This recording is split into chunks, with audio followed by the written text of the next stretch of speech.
বিসমিল্লাহির রহমানির রহিম। সম্মানিত দর্শক বন্ধুরা, আজকে একটা ইম্পর্টেন্ট অর্থাৎ গুরুত্বপূর্ণ একটা বিষয় নিয়ে কথা বলবো। আর এটা এতটাই গুরুত্বপূর্ণ, আমরা যারা সাউন্ড ব্যবসায়ী আছি এবং সাউন্ড ফিটিং এর কাজ করি, এদের জন্য খুবই জানা প্রয়োজন। যেহেতু আমরা এই রিলেটেড কাজ করি, সেহেতু এটা অবশ্যই জানা প্রয়োজন। অনেকে জানি, আবার অনেকে কিন্তু জানি না। তো এখানে দেখতে পাচ্ছেন একটা স্পিকার, বেশ বড় সড়ো। এটা 15 ইঞ্চি 4 ইঞ্চি ভয়েস কলের একটা স্পিকার। তো এই স্পিকারটা আমি আপনাদের ব্যাকগ্রাউন্ড সাইডে দেখাই। স্পিকারটা যথেষ্ট ভালো বাজে। হ্যাঁ, এটার লাউড এবং বেস দুটোই অনেক সুন্দর। তো এইটার মেইন ব্যাপারটা হচ্ছে কি, যে আমরা এটা স্পিকারে কিভাবে প্লাস মাইনাস নির্ধারণ করব।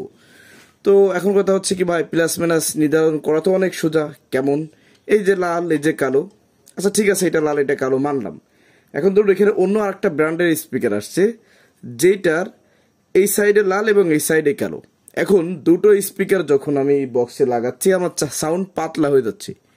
এটা কেন হয় জানেন?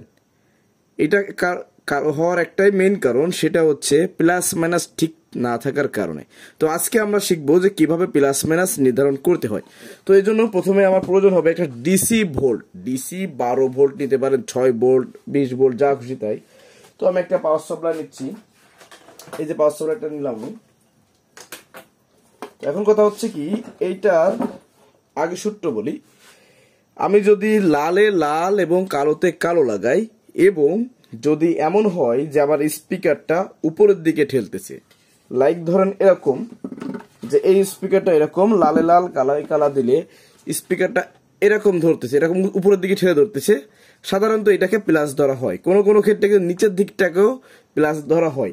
এখন আপনি নিচে ধরেন, উপরে ধরেন, অসুবিধা নেই, ধরেন। কিন্তু কথা একটা, আপনার যতগুলো স্পিকার থাকবে বা প্রোগ্রামে যতগুলো আপনি স্পিকার লাগাবেন, একই ব্যালেন্স হতে হবে। অর্থাৎ এখানে একটা উদাহরণ দিই আগে। ধরুন আপনার এখানে একটা লাঙল আছে, যেটাতে হাল চাষ করা হয়। তো ধরলাম এটা হচ্ছে আমার লাঙল। এখানে দুটো গরু আছে, এখানে দুটো গরু আছে, আমি ডাবল ডাবল ধরলাম। অথবা আমি সিঙ্গেল ধরলাম, এখানে একটা গরু, এখানে একটা গরু। এখন আমি যাব এদিকে হাল চাষ করতে করতে, তাই না? এখন যদি এমন হয় যে দুই সাইডে দুটো গরু এইদিকে যাচ্ছে, তাহলে কি হবে? লাঙলটা চাষ হবে, অর্থাৎ সামনের দিকে যাবে এবং চাষ হবে। এখন যদি এমন হয় যে একটা গরু এদিকে আসলো আর একটা গরু ওইদিকে গেল, সেক্ষেত্রে কি হলো জানেন? ওইখানে দুইজনের যে এনার্জি ক্রিয়েট করবে, ওইটা বেশিরভাগ জায়গায় দাঁড়ায় থাকবে। তো এখন কথা হচ্ছে যে এটার সমাধান কি, এই যে স্পিকার ব্যালেন্স করার সমাধান কি, আজকে আমি আপনাদেরকে দেখায় দেবো। যারা জানেন না তাদের অনেক উপকার হবে। তো প্রথমে আমি একটা পাওয়ার সাপ্লাই নিলাম। এটা আপনারা ডিসি ভোল্টে ব্যবহার করতে পারেন। তো প্রথমে আমি আপনাদেরকে একটু মেপে দেখাতে চাচ্ছি যে এটার প্লাস মাইনাসটা ঠিকঠাক আছে কি না। তো এখানে একটা ব্যাটারি নিয়েছি আমি, এই মিটার। তো এই যে লালটা লাল, কালোটায় কালো ধরলে দেখতে পাচ্ছি এখানে আমার ফিল্টারিং সহ 18 ভোল্ট আসছে ডিসি, এবং আগে পিছে কোনো মাইনাস প্লাস নেই, তার মানে কিছু নেই, মানে হচ্ছে প্লাস। ঠিক আছে, তাহলে আমার এটা প্লাস মাইনাস ঠিক আছে। তো আমি যেহেতু এইখানে এই স্পিকারগুলো এটা লাগাবো, তো তাহলে এটা কাজ করি। এখানে দেখুন, এটা হচ্ছে আমার লাল টার্মিনাল।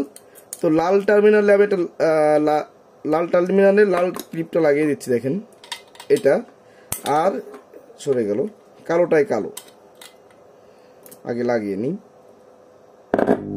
তো দেখুন এখানে একটা শব্দ জেনারেট হচ্ছে, দেখছেন, একটা ভাইব্রেশন হচ্ছে, এটা কম্পন হচ্ছে। দেখুন, কারণ এটা ডিসিতে পিওর ডিসি নাচের জন্য। এবার আমি এটাকে অফ করে দিলে দেখেন স্পিকার জায়গায় চলে আসছে। আমি যখন আবার অন করতেছি, দেখুন এখন কি হচ্ছে, এটা উপর দিকে ধরে আছে। তার মানে আমার এটাকে প্লাস মাইনাস ধরতে হবে। অর্থাৎ এইখানে এই অবস্থায় যেভাবে আমি যাতে উপরের দিকে এই স্পিকারটা প্লাস নিতে যাচ্ছি, তো সেক্ষেত্রে কি করতে হবে, যে মানে ব্যাটারি হোক বা যে কোনো পাওয়ার সাপ্লাই হোক, ডিসি যেদিকে পাওয়ার সাপ্লাই লাল তার ধরলে উপরের দিকে উঠবে, ওইটাই হচ্ছে আমাদের প্লাস, এবং যে সাইডে নেগেটিভ থাকবে ওই সাইডে হচ্ছে মাইনাস। এখন আসুন এটাকে আমি একটু ঘুরিয়ে লাগিয়ে দেখাই, ব্যাপারটা আরো কতটুকু কার্যকরী দেখেন। আমি এবার লাল টার্মিনালে কালো দিয়েছি আর কালো টার্মিনালে লাল দিয়েছি। পাওয়ার সাপ্লাইটা অন করি, দেখেন নিচের দিকে টেনে ধরছে, ছেড়ে দিলে উপরে উঠে যাচ্ছে। ব্যাস, তো এটা হচ্ছে মূল বিষয়। আমি আপনাদেরকে আরো একটা জিনিস দেখাই। দেখুন এখানে আমি আরো একটা স্পিকার আনলাম, এটাও 15 ইঞ্চি স্পিকার, 4 ইঞ্চি ভয়েস কয়েলের, ফ্রেশ কোয়ালিটির। এটা হচ্ছে জ্যাকডিন। তো এটা দেখুন লালটা কই আছে, এই সাইডে আছে লালটা, এই সাইডে আছে কালোটা, এই যে টার্মিনালটাই। তো আমি এখন এখানে লাল এবং কালো টার্মিনালে পাওয়ার সাপ্লাইটা দিয়ে একটু লাইন দিব, দেখেন কন্ডিশনটা কি দাঁড়ায়।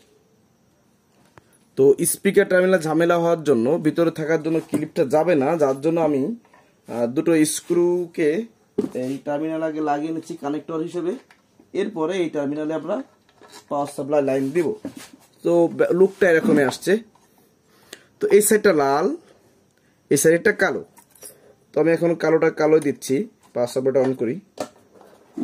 এবার দেখুন লালটা লালে দিলে কি হয়, এটা উপরের দিকে ধরছে।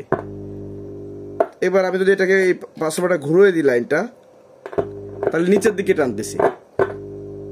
তার মানে কি বোঝা গেল, এই আসতে, তার মানে বোঝা গেল যে আমার এখানে এই স্পিকারটার আমার সামনের দিকে যদি আমি প্লাস মাইনাস নিই, মানে সামনের দিকে ঠেলে যদি প্লাস মাইনাস, এটা ব্যালেন্সও ঠিকঠাক আছে। তো এইভাবেতে আপনি 15 ইঞ্চি, 18 ইঞ্চি, 20 মানে 21 ইঞ্চি বা তার নিচে 12, 10, 8 যাই লাগাবেন, এইভাবে যদি প্লাস মাইনাস ব্যালেন্স করে নিতে পারেন, আপনার এই স্পিকারটা মানে সাউন্ড কখনো হেরফের হবে না। হ্যাঁ, এটা স্পিকার সাউন্ড ওয়াট কম আছে, কম আসবে, কিন্তু সাউন্ড জড়াবে না। এটার আরো একটা সমস্যা হয়, সেটা হচ্ছে কি অনেক সময় দেখবেন যে একই বক্সে আমি ক্রসওভার থেকে লাইন নিই বা ডাইরেক্ট লাইন নিই, আমি বাজাচ্ছি, তো সেখানে দেখা যাচ্ছে কি যে আপনার সাউন্ড পাতলা আসছে। অর্থাৎ একটা বক্সে যখন আমি একটা স্পিকার লাগাচ্ছি, অনেক সুন্দর মোটা সাউন্ড, কোয়ালিটিফুল ভালো সাউন্ড বেরোচ্ছে, যেমন ধরুন সাউন্ডটা মোটা আছে। আবার যখনই আমি ওই বক্সে আরেকটা স্পিকার কানেক্ট করতেছি, তখন দেখা যাচ্ছে কি সাউন্ডটা পাতলা হয়ে যাচ্ছে। আশ্চর্য ব্যাপার, তা কেন? আমি তো এখানে এই যে প্লাস, এই যে মাইনাস, আমি প্লাস মাইনাস ঠিকঠাক করে লাগাচ্ছি। তো অনেক সময় হয় কি, স্পিকারের কয়েলগুলো কি হয়, এই দিকে ধরুন আমি পেঁচানো শুরু করছি, তো এই দিকে পেঁচা যায়, একটা রাউন্ড হলো মানে লেয়ার হলো, আবার পেঁচা এসে আবার এখানে একটা লেয়ার হলো। তো আমাদের ফরওয়ার্ড কোন ছিল, এইদিকে ফরওয়ার্ড ছিল। এখন ধরুন অনেক সময় কি হয়, কয়েলটা এরকমের ধরনের পেঁচানো হয়। তো আমার একটা স্পিকার ধরন আছে এরকমের পেঁচানো ফরওয়ার্ডে, আর একটা ধরন কয়েল আছে আমার রিভার্সে। তো তখন কি হবে, এই প্লাস মাইনাস টার্মিনালে সেম টু সেম কাজ করবে না, এক। দ্বিতীয়ত অনেক সময় ম্যাগনেটের চার্জ বা ম্যাগনেটের ফিটিং বিপরীত ধর্মী হওয়ার কারণে স্পিকারের প্লাস মাইনাস উল্টে যায়। তো তখন কি হয়, ওই যে হালের গরুর মতো একটা সামনে একটা পিছনে, ব্যাপারটা এরকমের দাঁড়ায়। তো এই জন্য আপনারা যে ধরনের স্পিকার লাগানো কেন, একটা বক্সে আপনি এ ধরনের একটা 3 ইঞ্চি লাগিয়েছেন, একটা 4 ইঞ্চি ভয়েস কয়েল লাগিয়েছেন, এরকমটাও অনেক সময় করা হয়। তো সেক্ষেত্রে আপনি কি করবেন, এইভাবেতে প্লাস মাইনাস করে নেবেন। আশা করি আপনার সাউন্ডের অ্যাকুরেসি এবং সাউন্ডের ক্লিয়ারিটি অনেক ভালো থাকবে বলে আশা রাখা যাচ্ছে। তো এই ছিল মূলত স্পিকার কিভাবে প্লাস মাইনাস নির্ধারণ করবেন এর জন্য। আর আমি এই ভিডিওগুলো এখন দেওয়ার একটাই কারণ, দেখুন আপনাদেরকে যদি আমি দেখাই, এছাড়া দেখতে পাচ্ছেন একটা স্পিকার এলেঙ্কি করা, ওই যে মাথায় ওইখানে একটা এলেঙ্কি করা হয়ে গেছে। আসলে এই সেট আপগুলো করা হবে। তো আমি কিন্তু আসলে এইভাবে ব্যালেন্স করি, যার কারণে আমি 10টা বক্স লাগাইলেও আমার সাউন্ড ব্যালেন্স ঠিকঠাক থাকে। এই সেম ক্ষেত্রে আপনি ইউনিটের ক্ষেত্রে ব্যবহার করবেন। যারা মাইক ব্যবসায়ী আছেন এদের জানা খুবই প্রয়োজন, এবং যারা টেকনিশিয়ান আছেন, আমি 100 মাইক লাগাবো, তো 100 মাইকের সাউন্ড আমার ধরন ঠিক থাকতে হবে। তো এই হচ্ছে সিস্টেম, এগুলো জানা খুবই প্রয়োজন। যারা জানবেন তারা মাঠে যেয়ে হারবেন না এবং গেইনার থাকবেন। এখন যদি স্পিকারটা আমার এমনও দেখা আছে, প্লাস মাইনাস ধরলে স্পিকার নিচের দিকে ধরে, তো সেক্ষেত্রে কি হবে, ওই যে কারণগুলো বললাম, আরও তো অনেক কারণ থাকতে পারে, এটা এখন হয়তো মাথায় আসতেছে না। তো যাক, ভিডিও অনেক লম্বা হয়ে যাচ্ছে, ভুল ত্রুটি ক্ষমার দৃষ্টিতে দেখবেন। সবাই ভালো থাকুন, কষ্ট করে দেখার জন্য অনেক অনেক ধন্যবাদ। আল্লাহ হাফেজ।